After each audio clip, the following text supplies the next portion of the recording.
Che che ne capi hijo moi che c'è lei è senza to c'è senza no ya no te ku ya te boy ya along with it to ကျွန်တော်သွားတဲ့နေရာတိုင်းမှာဘုရားရဲ့ကောင်းမြတ်ခြင်းကအမြဲတမ်းပါတယ်မနေ့ကလည်းဒီအမေရိကနဲ့ပြန်သွားတဲ့အချိန်မှာကျွန်တော်ကဒီကိုလာရင်မြန်မာပြည်အတွက်အသုံးချမဲ့ဂီတာတွေ effect တွေဝယ်သွားလေရှိကျွန်တော်အထုပ်က9ထုပ်လောက်ရှိတယ်ဒီစိတ်လည်းရောက်တဲ့အခါကျတော့ကျွန်တော်စောစောသွားတယ်အဖေနဲ့မော်မော်ကလိုက်ပို့ပြီးတော့စောစောရောက်သွားတော့အဲ့ဒီကလူကလည်းပဲကျွန်တော်ကိုကြည့်ပြီးအံ့ဩတယ်မင်းအထုပ်တွေများလိုက်လားဆိုပြီးတော့အဲ့တော့ကျွန်တော် check in လုပ်တဲ့အခါမှာဒေါ်လာ300လောက်ပေးရမယ်အဲ့လောက်မပေးချင်အဲ့နဲ့ကျွန်တော်မပေးရအောင်ဘယ်လိုလုပ်ရမလဲဆိုတော့သူလည်းငါလည်းမတတ်နိုင်ဘူးဒါပေမဲ့ပစ္စည်းတွေကိုချိန်ကြည့်တဲ့အခါမှာဒီပစ္စည်းတွေ dependent နဲ့ထက်ဒီလိုနည်းနည်းထက်ဆိုတော့လှုပ်ကြည့်နဲ့ကျွန်တော်ကိုအသိတော်တစ်ပါးနေပြီးဂီတာပေးတဲ့နေမှာ God bless you ဆိုတာရေးထားတယ်အဲ့နဲ့ပြောကျွန်တော်ကြည့်ပြီးတော့မှမင်းကတချင်းဆိုတဲ့လူလား gospel ဆိုတဲ့လူလားမဟုတ်ပါဘူးကျွန်တော် pastor ပါဩမင်းက Christian ဟုတ်လားဆိုတော့ကျွန်တော်မဟုတ်ဘူးဩအေးဆိုတော့ကျွန်တော်စကားတွေပြောရင်တော့သူကနောက်ဆုံးကြတော့သူကကျွန်တော်ကိုကြည့်ပြီးတော့အေးအဲ့ဒါဆိုရင်မင်းတစ်ထုပ်ကို check in လုပ်လိုက်ဒါက free ရတယ်ကျန်တဲ့အထုပ်တွေအားလုံးကိုငါတာဝန်ထားလိုက်ငါတကယ်လို့ check in မလုပ်ပေးနိုင်ဘူးဆိုရင်မင်းထိုင်ကုန်မှာထိုင်နေတဲ့အချိန်မှာလေရဲ့အပေါက်ဝါလေးမှာငါထားပေးလိုက်မယ်နော်ဒါဟုတ်ကဲ့ပါဆိုတော့ကျွန်တော်ဒီတိုင်းသွားလိုက်သွားပြီးတော့ကျွန်တော်ထိုင်ကုန်ထဲမှာဂိတ်ထဲမှာစောင့်ပြီးထိုင်နေတဲ့အချိန်မှာကျွန်တော်နာမည်က Robin Gomes ဆိုပေမဲ့ passport ထဲမှာပိုင်းစထောင်းလို့ရေးထားတယ်ဒီတော့သူတို့အတွက်ကဖတ်ရတာခက်တယ်အဲ့တော့ attention please Mr. Bank တော့ဆိုတော့ကျွန်တော်လည်းမသိဘူးလေကိုယ်နာမည်မှန်းလည်းမသိဘူး Bank ထောင်းဆိုတော့အဲ့ဒါပေမဲ့တယောက်မှလည်းမထဘူးအဲ့ဒါငါပဲဖြစ်နေမယ်ဒါကတော့ဆိုပြီးတော့ကျွန်တော်မတ်တရက်ကောင်းတာပါတော့အခုနာမည်ကြားလိုက်တယ်လို့ပဲနာမည်လည်းပြလို့ရအောင်ကျွန်တော်နာမည်ပဲအဲ့ဒါခဏလေးဟိုမှာသွားထိုင်တယ်ကျွန်တော်သွားထိုင်အဲ့ဒါခဏလေးကျတော့မျိုးသမီးတယောက်ကျွန်တော်စီကိုလာပြီးတော့မှနာမည်တော့မဖတ်တော့သူကြည့်ပြီးတော့မှ this is you ဟုတ်ကဲ့ပါလို့ကျွန်တော်ပြောနင်းရဲ့ bag ဒီအားလုံးကိုအခမဲ့နဲ့ရန်ကုန်အထီကိုကျွန်တော်တို့ကအကုန်လုံး check in လုပ်ပေးလိုက်တယ်ဒါအခမဲ့နဲ့ပယ်သွားလို့ရတယ် hallelujah ဒီလိုမျိုးတဲ့နေ့တိုင်းကြုံရတဲ့အခါမှာဘုရားသခင်ရဲ့ကောင်းမြတ်ခြင်းတွေကိုပြောစရာတဲ့အရာများတယ်အဲ့ဒီတော့တချို့တွေကကျွန်တော်တို့ဖြစ်တာကိုလည်းဘုရားသခင်မဟုတ်တော့ပါဘူးကံကောင်းလို့ပါလို့ပြန်ပြီးပြောလိမ့်မယ်ဒါပေမဲ့ကျွန်တော်ကတော့ဘုရားသခင်ကကျွန်တော်ပို့ဆောင်တယ်လို့ပြောခြင်းတယ်အာမင်ဘုရားသခင်ကောင်းမြတ်ခြင်းနဲ့ကျွန်တော်အာယုံစိုက်မယ်ဆိုရင်အများကြီးမြင်ရတယ်လေနော်အစောနာကကျွန်တော်ကလေးတွေတချင်းဆိုကြတဲ့အခါမှာမိဘတွေကိုကျွန်တော်ကကြည့်တယ်အဟမ်းထားကြတဲ့ကလေးတွေဒါပေမဲ့ကျွန်တော်ကြည့်တဲ့အခါမှာကိုယ့်ရဲ့သားကိုယ့်ရဲ့သမီးအပေါ်မှာပဲကိုယ့်မျက်စိကရှိနေတယ်လေနော်ဟုတ်တယ်မလားဒီတော့ကလေးတွေများတော့ကြည့်တဲ့အခါမှာတခြားကလေးတွေလုံးဝမကြည့်ဘူးဥခလေးရောပါနော် ပြောနေတာဟိုလက်ညှိုးတော့မထိုးတော့အဲ့ဒီပုဂ္ဂိုလ်ကြီးတော့အစောနာလေးလို့ထိုင်နေတဲ့ကလေးကသူ့ကလေးလေးပါမယ်ထင်တယ်ကြည့်တာဟောကျွန်တော်ကကြည့်ဟောဒါပေမဲ့ကျွန်တော်ဘုရားသခင်အဲ့ဒီဟာနဲ့ဘာစကားလာပြောဆိုတော့လောကထဲမှာကျွန်တော်တို့သွားတဲ့အခါမှာကျွန်တော်ကဘုရားရဲ့သားဖြစ်တဲ့ဘုရားသခင်ကအထူးဂရုစိုက်ကြည့်တယ်ဆိုတော့ကျွန်တော်ခံရတယ်ဟာလေလုယာဒီတော့မိတ်ဆွေတွေဘယ်နေရာပဲရောက်မယုံကြည်သူကြားမှာပဲရောက်ဘုရားသခင်ရဲ့သားဖြစ်တဲ့အတွက်ကိုယ်သားထလာပြီဆိုရင်မယုံကြည်သူကြားဘုရားကအာယုံစိုက်နေအာမင်အစောကကျွန်တော်ကြည့်တဲ့အခါမှာကိုယ်ကလေးမပါတဲ့လူတွေတော့ဘယ်လိုဖြစ်ကြမလဲတော့မသိဘူးဒါမိခင်ကကြည့်ကြတာပေါ့နော်အဲ့ဟာအော်စရာပဲဩဘုရားသခင်ကျွန်တော်လည်းဘုရားရဲ့သားဖြစ်နေတော့ဘယ်ပဲသွားကျွန်တော်ကိုစောင့်ကိုကြည့်နေပါလားဆိုတော့ဒီနေ့မနေ့ဒီမှာရှိတဲ့ယုံကြည်သူတွေအားဖြင့်ဘုရားသခင်ကနေပြီးတော့ကျွန်တော်ကိုပြန်လဲခွန်အားပေးတာကိုပထမဆုံးဝေငှတာဖြစ်ပါတယ်လို့ဘုရားသခင်ကအင်မတန်မှကောင်းပါတယ်ဒီတော့ကျွန်တော်ကပြီးခဲ့တဲ့2ရက်3ရက်ကလေးကကြော်ညာပြီးတဲ့အတိုင်းပဲဒီနေ့မှကျတော့ခရိယန်တယောက်ရဲ့ယက်တီခြင်းအကြောင်းကိုကျွန်တော်ဝေငှခြင်းခရိယန်တယောက်ကဘယ်လိုတွေယက်တီကြလဲတော့မသိဘူးเนาะပုံပြင်လေးချားမှုကြလားမသိဘူးကောင်လေးတယောက်ကတဲ့သူကစပိန်တစီအရန်လိုချင်တယ်အရန်လိုချင်တော့အမေကိုတောင်းတယ်အမေစပိန်လေးဝယ်ပြီးပါလားဆိုအေးသားရေတပတ်အတွင်းမှာကျောင်းမှာကောင်းဆရာမစကားတွေနားထောင်ရင်ဝယ်ပေးမယ်အဲ့တော့ဘုရားသခင်ထောင်လည်းနေယေရှုခရစ်တော်ကိုဆုတောင်းလို့သူကတောင်းခိုင်းတယ်အဲဒီကောင်လေးကလည်းတပတ်လုံးကြိုးစားရှာတယ်သူခင်ဗျာကတပတ်လုံးကျောင်းမှာငင်ထိုင်ဖို့မထိုင်နိုင်ရှာဘူးအဲ့တော့ဆုတောင်းတဲ့အခါတိုင်းမှာဘာပေါ်လာတယ်လဲဆိုတော့အေးငါအမေကတော့ပြောတယ်နေတပတ်လုံးကျောင်းမှာငင်ထိုင်ရင်တော့ယေရှုကပေးမယ်လို့ပြောသားပဲသူဆုတောင်းတဲ့အခါဘလို့မှတောင်းလို့မဖြစ်ဘူးအဲ့တော့ယေရှုဘုရားပြောတဲ့အခါမှာကျွန်တော်လိမ့်မတပတ်လုံးနေပါတယ်လို့ပြောဖို့ကလည်းသူကမလိမ့်ချင်တော့မနေခဲ့ဘူးအဲ့ဒါအမေကိုပြန်တောင်းတာမေတပတ်လုံးတော့မနေနိုင်အဲ့ဒါဆိုရင်3ရက်လောက်မှနေဘာတွေကောင်းတာတွေလုပ်တယ်လေပြန်စဉ်းစားပြီးတော့မှရေးချပြီးတော့မှယေရှုဘုရားကိုပြန်တောင်းလိုက်ယေရှုဘုရားပေးမှာပါလို့ပြန်ပြောတယ်ဒီကောင်လေးကလည်းသူကဝါပြီးတော့မှအခန်းထဲသွားပြီးဆုတောင်းတော့3ရက်တော့မှပြန်စဉ်းစားတဲ့အခါမှာသူ့အမေကခိုင်းထားတဲ့ဥစ္စာသူပြန်မလုပ်တော့ပြန်ပေါ်လာနောက်ဆုံးကြတော့သူကအကြံထုတ်တယ်ဘယ်လိုလုပ်မလဲဆိုတော့ပရင်းပေါင်းနဲ့ကြည့်တဲ့အခါမှာဖျားเจ้าတစ်ကြောင်မြင်လိုက်တယ်မြင်လိုက်တဲ့ဖျားเจ้าတော့သူပြေးပြီးတော့မှကျွန်တော်တို့ RC ဖျားเจ้าဖြစ်မယ်နော်အဲ့မှာသူကဒီရုပ်တုလေးတွေကိုတွေ့တဲ့အခါမှာမေတော်မာရီရဲ့ပုံတော်ကိုတွေ့တယ်ဟိုမှာဖာလာနဲ့ထိုင်လေးတော့ကြည့်တော့ဒီမေတော်မာရီပုံလေးကိုအိတ်ကနေထည့်အိတ်ကိုပြန်ကြည့်ပြီးတော့ခန်းထဲဝင်လိုက်ဘီယူထဲမှာထည့်လိုက်ပြီးတော့မှဒီတစ်ခါတော့ကောင်းလူထောက်ပြီးတော့မှယေရှုရဲ့အမေကိုပြန်တွေ့ချင်တယ်ဆိုရင်တော့ငါ့ကိုဆက်ပြီးချက်ချင်းပေးကွာယေရှုရဲ့အမေမာရီကိုပြန်ပြီးဆွဲလိုက်တာနော်ဒီအမေကရခန်းထဲရောက်နေပြီအဲ့တော့အမေပြန်လို့ချင်းရင်ဆက်ပေးကိုပေးရမယ်ကွာဆိုတော့အဲ့တော့တခါတလေမှာကျွန်တော်ကစဉ်းစားတယ်ကျွန်တော်ယုံကြည်သူတွေလည်းပဲအဲ့လိုသာလုပ်လို့ရရင်မေတော်မာရီကိုပြန်ပေးဆွဲပြီးတော့မှယေရှုကိုအတင်းကောင်းကြီးပေးစီခြင်းတဲ့လူတွေလည်းရှိမယ်လို့ကျွန်တော်ယုံကြည်တယ်အဲ့တော့ကျွန်တော်ရဲ့ရက်တီချက်ကဘယ်ကောင်လေးဒီကောင်လေးကလည်းပဲသူကဆူတောင်းတဲ့အခါမှာသူမရိုက်ခံမှသူသိတယ်မရိုက်ခံမှတော့သူကလည်းသူကြံပြီးတော့မှကိုနီလာကိုထွင်လောက်တာပေါ့နော်ဒီနေ့ကျွန်တော်တို့ဘာသာရေးဆိုတဲ့အတိတ်ပဲကတော့ဗာလဲဆိုတော့လူတွေကနေပြီးတော့မှဖျားထံကိုရောက်မယ်လို့ထင်မှတ်တဲ့လမ်းတွေပဲဖြစ်တယ်အဲ့တော့ကျွန်တော်တို့ကကိုဟာနဲ့ကိုနဲ့ထွင်ကြတာတချို့တွေကလက်ခုပ်မတီးရပြောတချို့တွေကတီးရမယ်ပြောတယ်တချို့တွေကမအော်ရဘူးလို့ပြောတချို့တွေကအော်လို့ရတယ်ပြောတချို့ကမခုံရဘူးတချို့ကခုံရမယ်ကျွန်တော်ကလည်းအဲ့လိုကြုံဘူးတယ်နော်ဘုရားကျောင်းတစ်ကျောင်းမှာကျွန်တော်တရားဟောဖို့သွားတဲ့အခါမှာကျွန်တော်တရားဟောတာဒီမှာကြတော့ဘောဟိုကကျွန်တော်ရဲ့အိမ်ရှင်ကအတင်းကိုလွယ်ခိုင်းလို့ကျွန်တော်လွယ်လာတာဖြစ်တယ်တခါမှမတက်ဘူး ready လွယ်ပြီးသားကျွန်တော်အိမ်ရှင်ကအဲ့ဒါလည်းမဟုတ်မသွားနဲ့တဲ့ပြောထားတယ်တက်လာတခါမှမတက်ဘူးချီလည်းမချီတယ်ဘွဲယူတော့အဖေကချီပေးတယ်ပြီးတော့တခြားနေရာသွားတယ်ကျွန်တော်ညီလေးမှဘွဲကချီပေးတယ်အခုကြတော့ဒါဘောဟိုကပြောတာ ready ချီပြီးသားဟုတ်တယ်ဒါဆိုမဆိုတက်လာအဲ့တော့ကျွန်တော်တို့ကဒီလိုမျိုးသွားလာပြီးတော့ကျွန်တော်တို့ရဲ့အသက်တာထဲမှာဘုရားသခင်ကအမျိုးမျိုးနဲ့ပေါ့နော်ခံယူပြီးတော့မှသွားကြတယ်ဒီတော့ဒီနေ့မှာကျွန်တော်ကအားလုံးဆင်ခြင်ဖို့နှုတ်ကပတ်တော်လေးကရှင်ယောဟန်ထဲမှာကျွန်တော်တွေ့ရတယ်ငါသည်အပိုက်ငယ်9မှာ15 9ထဲမှာကြည့်ရအောင်ရှင်ယောဟန်ခရစ်ဝင်ကျမ်းအခန်းကြီး15အငယ်9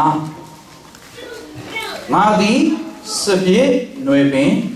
ဖြစ်၏ယေရှုကပြောနေတဲ့စကားနော်ရှင်ယောဟန်15 ငါထဲမှာငါသည်စပြည့်နွယ်ပင်ဖြစ်၏တဲ့သင်တို့သည်အခက်များဖြစ်ကြ၏အကျဉ်သူသည်ငါ၌တည်၍ငါသည်လည်းသူ၌တည်၏ထိုသူသည်များစွာသောအသီးကိုသိတတ်၏ ငါနဲ့ကွာလျင်သင်တို့သည်အဘယ်အမှုကိုများမတတ်နိုင်ကြငါသည်စပြည့်နွယ်ပင်ဖြစ်တယ်သင်တို့သည်အခက်များဖြစ်ကြတယ်ထိုသူကအသီးများစွာပြီးတတ်တယ်ဒီနေ့နှုတ်ကပတ်တော်အနေနဲ့ဆုတောင်းရအောင်ဘုရားသခင်ယေရှုတင်နေဒီနေ့ဒီမှာရှိတဲ့ယုံကြည်သူတွေဟာတခြားနေရာမှာပွားစရာတွေအများကြီးရှိကြတယ်သူတို့တွေအိမ်ဘုရားသခင်အာမင်ဒီတော့ကျွန်တော်ယုံကြည်သူတွေရဲ့ယက်တီချက်ဆိုတာကိုကျွန်တော်ကဝေငှချင်ကျွန်တော်မင်းကလည်းပြောတယ်လို့ပဲကျွန်တော်ရဲ့အသက်တာထဲမှာခံယူတာရှိတယ်လူရဲ့အသက်တာကိုပြောင်းလဲစေခြင်းနဲ့ဆိုရင်ယုံကြည်ချက်ပြောင်းလဲဖို့လိုအပ်တယ်ယုံကြည်ချက်ဆိုတာခံယူချက်ပြောင်းဖို့လိုအပ်တယ်ဘုရားသခင်အမြင်အစောနာကကောင်လေးကတော့သူ့ရဲ့မေတော်မာလေးကိုတမန်တိုက်လိုက်ရင်ယေရှုကလာအောင်မှာပဲသူအမေကိုချစ်မှာပဲလို့သူကခံယူတယ်။ဘာသူလည်းသူ့အမေကိုချစ်တာဟုတ်။အဲ့ဒီခံယူချက်ကိုသူကမပြောင်းမချင်းသူ့ရဲ့အသက်တာကပြောင်းလဲလာမှာမဟုတ်ဘူး။ဘာကြောင့်လဲဆိုတော့ဒီကောင်လေးရဲ့အသက်တာမှာငါကကောင်းမှကြောင်းမှငင်ထိုင်မှစပိန်ရမယ်ဆိုတဲ့ခံယူချက်ရှိ။ယုံကြည်သူတော်တော်များများကလည်းဒီလိုမျိုးရှိကြ။ဒီတော့ကျွန်တော်ရဲ့အသက်တာမှာယုံကြည်သူတွေရဲ့အသက်တာကဘယ်အပေါ်မှာတကယ်ရပ်တည်ကြတယ်ဆိုတော့ကျွန်တော်ဝေငှချင်တာဖြစ်တယ်။ဒီနေ့ကျွန်တော်ရဲ့လှုပ်ဆောင်ခြင်းအပေါ်မှာရပ်တည်နေကြတာလားမဟုတ်ရင်ယေရှုခရစ်တော်ကိုလုံးလုံးလျားအားကိုးကြတာလားယေရှုခရစ်တော်ကိုတကယ်ယုံကြည်ပြီးတော့အားကိုးလာမဟုတ်ရင်လည်းကယ်တင်ခြင်းအတွက်ပဲယေရှုကိုအားကိုးပြီးတော့မှအသက်တာအတွက်ကိုယေရှုကိုအားမကိုးတော့တာလားနော်တခါတလေမှာကျွန်တော်တို့ဉာဏ်ပညာတွေဖြစ်လာတဲ့အခါကျတော့စဉ်းစားတယ်တွေးတောတယ်ကြံဖန်တယ်ကျွန်တော်အရန်ကိုခွန်အားရတယ်မနေ့ကကျွန်တော်တို့အမေရိကကမိတ်ဆွေတယောက်ရန်ကုန်မှာလာတယ်ကျွန်တော်တို့အမှုတော်ဆောင်တွေနဲ့ဒီနေ့လှုပ်တဲ့အခါမှာကျွန်တော်အမှုတော်ဆောင်ဆို73ယောက်ပဲရှိတယ်ကျွန်တော်ဆူတောင်းတဲ့အခါမှာသူကအရန်တူထီပြီးတော့မှသူကငိုပြီးတော့ပြောလဲဆိုတော့ကျွန်တော်တို့အိမ်တော်ကြတာ6နှစ်လောက်ရှိပြီကျွန်တော်တို့လူအနေနဲ့တော့အမျိုးမျိုးဆရာဝန်တွေနဲ့စူးစမ်းတယ်နင်တို့ရဲ့ဆူတောင်းတန်တွေတော့ငါနားထောင်ပြီးတော့ဖျားသခင်အဖြေပေးမလို့အဲ့ဒါကြောင့်ဘယ်သူ့ကိုမှငါတို့မပြောဘူးလူများတွေကတော့မယူချင်သေးဘူးလို့ပဲထင်ကြတယ်ငါတို့စူးစမ်းနေတာကြာပြီဒါလေးကိုဆူတောင်းပေးကြပါလားလို့သူကဆူတောင်းတင်ပြကျွန်တော်တို့လက်တင်ပြီးတော့ရပါရမို့တော့ဆိုအားလုံးမြေကြီးတွေနဲ့ဆူတောင်းပေးဖြစ်ချင်တော့ကျွန်တော်ဒီကိုရောက်လာလို့သူတို့ဘုရားကျောင်းကိုကျွန်တော်သွားမယ်ရက်မတိုင်ခင်မှာပဲဆင်းရုံသွားပြီးတော့မှသူကကိုဝင်ရှိကြောင်းဆရာဝန်ကပြောတယ်ကျွန်တော်ရောက်ချင်းသူအိမ်ထဲရောက်ညတရားတွေဟောပြီးတော့တရားဟောတဲ့မိခွန်းတွေဖြေကြတဲ့အခါည7 နာရီမှပြီးတယ်7 နာရီခွဲနဲ့ကျွန်တော်တို့ကထမင်းသွားစားမနေ့7 နာရီမှအပေါ်မှာတက်ပဲအကောင်လုံးမတက်ရကြတယ်ကြောင်းနဲ့ကြောက်ကြည့်ကြဘာများလဲပေါ့ကျွန်တော်ဘာများပြောမှလဲတရားဟောတဲ့အချိန်မှာကြောင်းနဲ့ကြောက်ကြည့်ကြတယ်အဲ့နဲ့သူယောက်ျားကနေပြောလိုက်ဆိုပြီးသူမိန်းမလည်းသူမိန်းမလည်းနေပြောလိုက်ဆိုပြီးတော့ပြောနေကြတာပါကျွန်တော်တငယ်ချင်းဟိုမှာထိုင်တာပဲတို့ကလည်းတရားရောက်ပြောနေပြီကွာဆိုတော့သူယောက်ျားဟုတ်ပြီငါပဲပြောလိုက်တယ်မင်းတို့ဆူတောင်းပေးတဲ့အတိုင်းပဲတဲ့လုံခဲ့တဲ့တရက်ကမှတဲ့စီဟန်ပေါ်တဲ့အခါမှာဆရာဝန်တွေကငါတို့ကိုယ်ရှိပြီဆိုတော့ပြောပြတယ်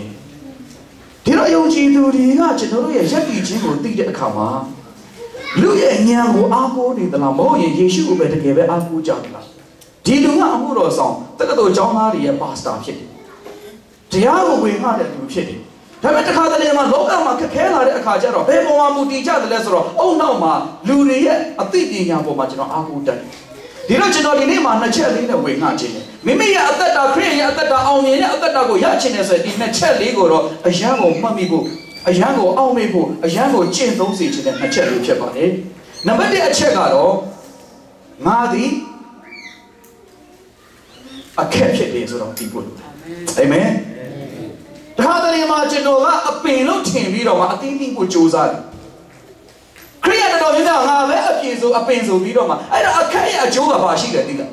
အခက်ရဲ့အကျိုးကဘာပဲဆိုတော့သီးလာတဲ့အသီးကိုတည်ဆောင်ရတဲ့လူပဲဖြစ်တယ်ဟာလေလုယာယေရှုခရစ်တော်ကောင်းတာကိုပေါ်လွင်စေတဲ့အခက်ပဲဖြစ်တယ်ဒါပေမဲ့ယေရှုကဘာပြောလဲဆိုတော့ငါသည်တဲ့စပစ်နွယ်ပင်ဖြစ်တယ်စပစ်ရဲ့အပင်ကဘာတူလဲကျွန်တော်မဟုတ်ယေရှုခရစ်တော်ကိုယ်တိုင်ဖြစ်တယ်ငါနဲ့ဆက်နေတဲ့လူတွေငါနဲ့တည်တယ်ဆိုရင်တဲ့အဲ့ဒီလူကအသီးသီးတယ်ဆိုတော့ကျွန်တော်အခက်ဖြစ်တဲ့အခါမှာကျွန်တော်စူးစမ်းစရာမလိုအပင်ဖြစ်တဲ့အမြင့်ဖြစ်တဲ့ယေရှုခရစ်တော်ကနေပြီးတော့မှအမြင့်တွေမှာလိုအပ်တဲ့မြေဩဇာတွေရပြီးတော့မှရေတွေရပြီးတော့မှအခက်ကတော့ဘာပဲဆိုတာအသီးသီးတာကိုတည်ဆောင်ရုံပဲဖြစ်တယ်ဟာလေလုယာ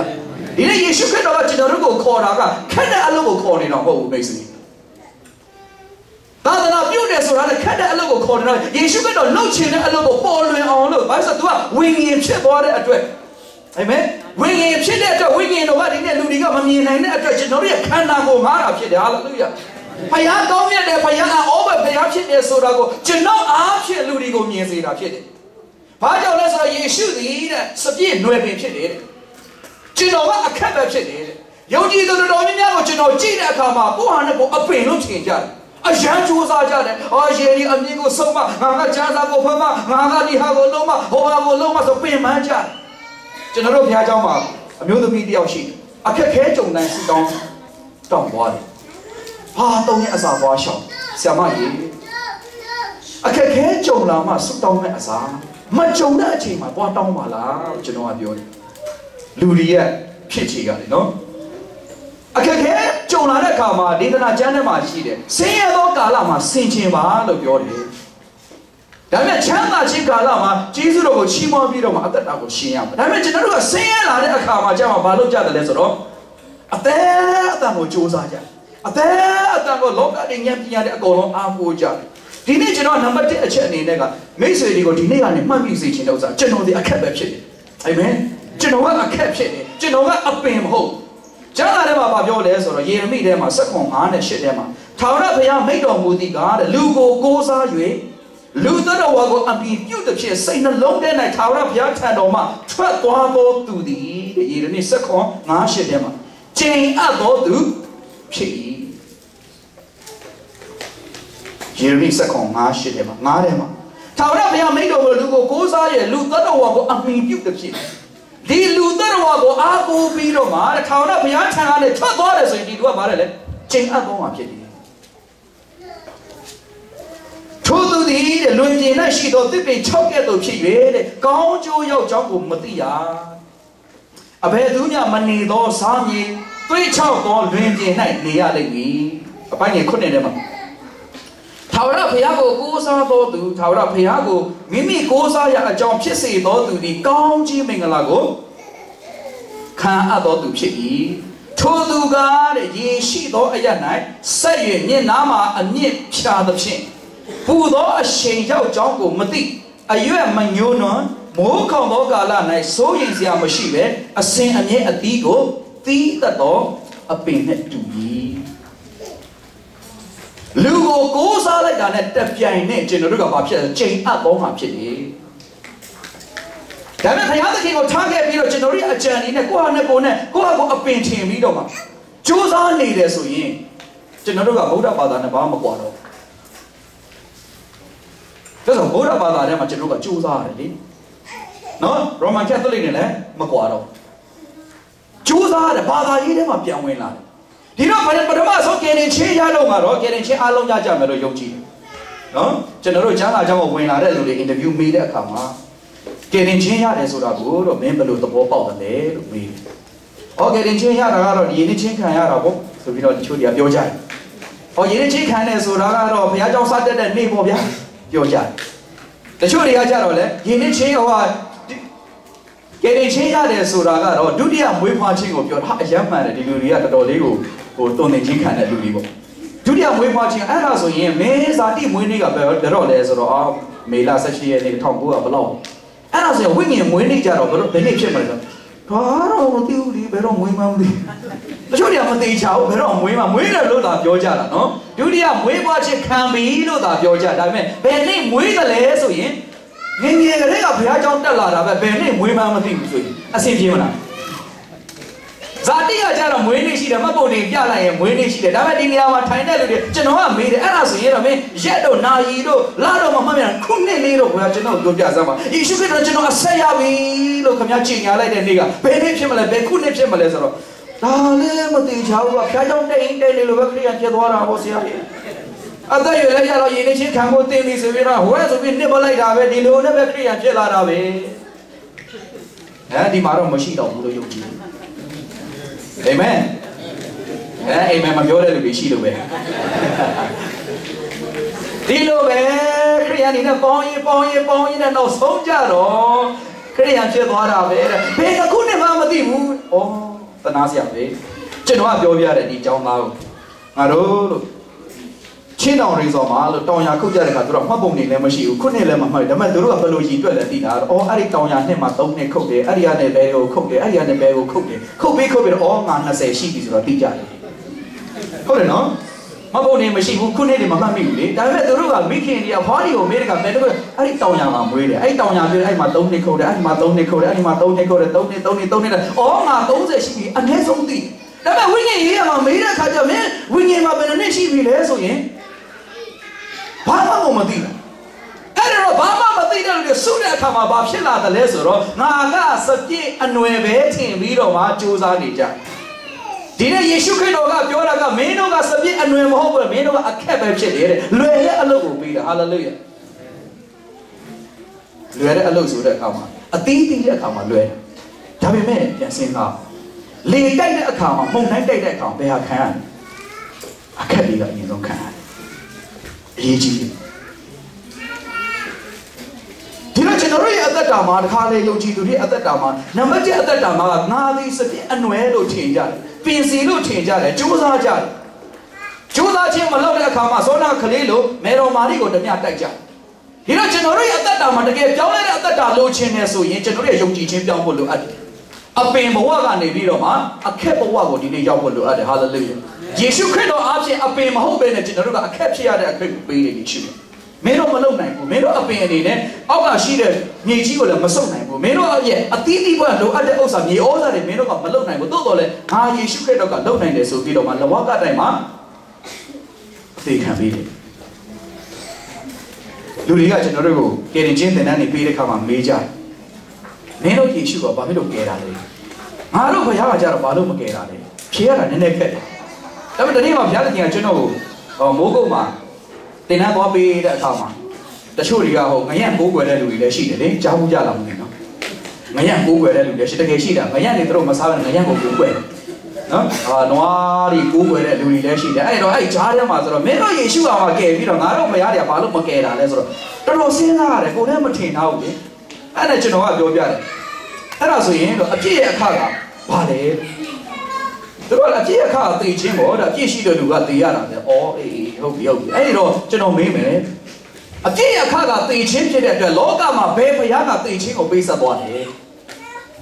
သူတို့စဉ်းစားဘုရားဘာသာပဲသွားကြည့်တယ်ငရမ်းပဲသွားကြည့်တယ်ငရမ်းကသူများစားသွားတာပဲရှိတယ်သူတို့မသိဘူးလူကလာဖမ်းလို့တတ်ပြီးတော့မှစားသွားကြတာမကိုးကွယ်တဲ့လူတွေကစားသွားတယ်ကိုးကွယ်တဲ့လူတွေကတော့ငရမ်းတွေ့တာနဲ့ဟာလှုပ်ကြတော့ကျွန်တော်လည်းအဲ့ခါမှကြောက်ဘူးတော့မိုးကုတ်ရောက်မှာဟောမူဆယ်ရောက်မှာကျွန်တော်လည်းအရာအိုးတယ်ငရကိုးကွယ်တယ်ဆိုတော့သူကလည်းပညာတတ်ဝေးရဆရာမဖြစ်နေဆရာမရေလို့စဉ်းစားကြည့်လိုက်မရောငရကိုးကွယ်တယ်ဆိုဖြစ်ကိုဖြစ်နိုင်ရဲ့လားဒီငရကရေမရှိနဲ့သေတာရေမရှိပဲသေတဲ့အကောင်ကကိုးကွယ်တယ်ဆိုဆရာမအုံတော့ရှိသေးရဲ့လားသူကလည်းဟုတ်ပါပဲလို့ကျွန်တော်မစဉ်းစားဘူးတဲ့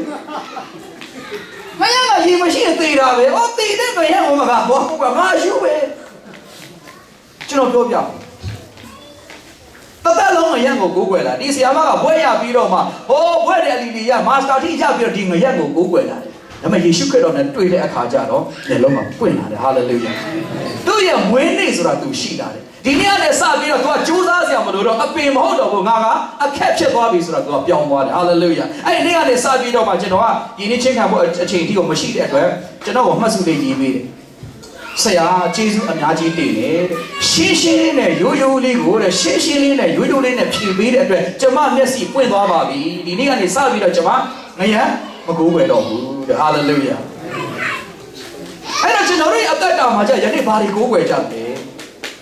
ဲနော်ကျွန်တော်တို့ကဘာကိုစူးစမ်းပြီးတော့မှလှုပ်ဆောင်နေကြတယ်ယေရှုခရစ်တော်ကိုအားကိုးကြတယ်လားမဟုတ်ရင်လည်းကိုယ့်အနေကိုအပင်ကြီးထင်ပြီးတော့မှပဲစူးစမ်းနေကြတယ်လားခရိယန်အသက်တာဘုရားကကျွန်တော်ပြောသလိုခရိယန်အသက်တာဆိုတာကစူးစမ်းတဲ့အသက်တာမဟုတ်ဘူးကိုးစားတဲ့အသက်တာဖြစ်တယ်ကိုးစားပြီးတော့မှနေ့စဉ်သွားတာဖြစ်တယ်ကယ်တင်ခြင်းအတွက်ယေရှုကိုကိုးစားရတယ်လို့ဒီနေ့စဉ်အသက်ရှင်ဖို့နေ့စဉ်အောင်မြင်ဖို့အားလုံးကိုလည်းပဲယေရှုခရစ်တော်ကိုအားကိုးပြီးသွားတာဖြစ်တယ်ဟာလေလုယ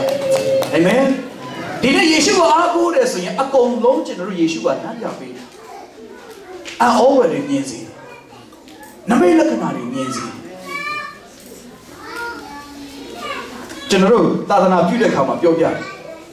ကျွန်တော်တို့အခုကျောင်းတက်ပြီးတော့မှသူကကျောင်းတော့ပြီးသွားတယ်။သူကယ်တင်ခြင်းရလာတဲ့အခါမှာကျတော့သူကမဝက်ဝေးတယ်ဝက်စာအများတန်းသွားဝယ်လည်းရှိတယ်။ခရိယာနဲ့သွားဖြစ်တဲ့အခါကျတော့ဝက်စာတနေ့သွားဝယ်ရင်လည်းအဲ့ဒီဆိုင်ရလို့ဟဲ့အနေခရိယာဖြစ်သွားပြီမဟုတ်လားတဲ့ငါတို့စီမှာဝက်စာနေ့ကိုမရောင်းပြီးတော့သူ တော့အရာဘာဖြစ်တယ်ဘာဖြစ်လို့လဲခရိယန်ဖြစ်တာနဲ့ဝက်ဆောင်မရောက်တာနဲ့ဘာဆိုင်လို့လဲပြောမဟုတ်မင်းတို့ဝက်သိရင်သိပါစေမင်းတို့ယေရှုကကြွေးပါပဲမင်းတို့ယေရှုကတတ်နိုင်တာပဲ